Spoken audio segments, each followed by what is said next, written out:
do'stlar, sizlar tunji qadamda A harfining har qaysi shakllari bilan tanishish oldida turibsizlar. Endi ular tanishlik basi qandaq? Bosh A, yolg'iz A, oyoq A, o'lanma A. Endi qiziqarli misollar bilan ularning so'zlaridagi o'rnini ko'rib baqandiq. Apam ayga o'xshaydi, ay o'gisanda to'xtaydi.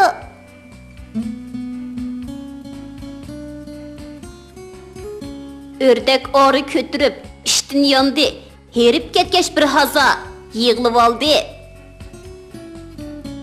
Şar, şar, şar, şar uçudu, etilmog'icha yerga tushmaydi. Avlikimning in alg'usi naqshi aytadi, apaq tishqan xafa bo'lib, yiroq ketdi.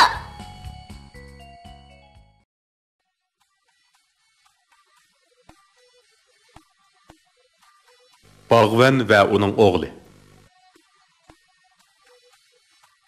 Yakınki zamanlarda bir bağvan boğay ötken iken. Boğayның bir oğlu bulup, ikisi naiti icil inak yaşaydı iken. Bala mektepte okuydu iken. Boğay bolsa etiz erik işlerini kılıp armaydı iken.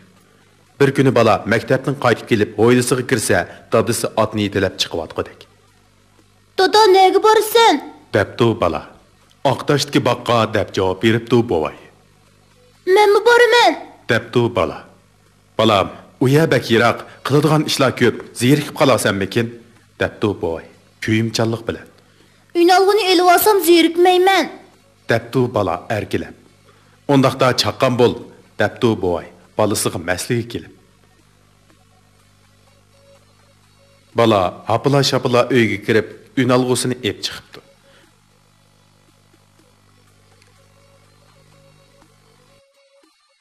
Ular atni bo'lishiga chaptirib, baqqa tezli yetib keldi. Ikkalan mevalarni üzishga boshlabdi.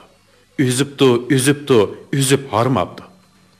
Ularning g'ayratiga aprin o'qib, tornilar ko'k osmonda larzon qanotga qishibdi. Unalg'u balig'i madad berib, naqshi o'qibdi. Ular ishlayverib, kech kirganini sezmay qoldi.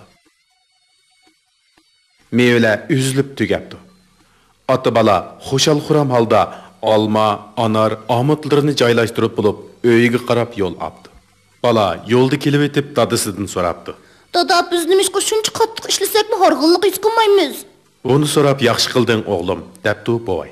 Bir narsani o'ylagan qiyofatda. Ko'nilada baxt keladi nadin, peshonandagi ta'din degan gap bor.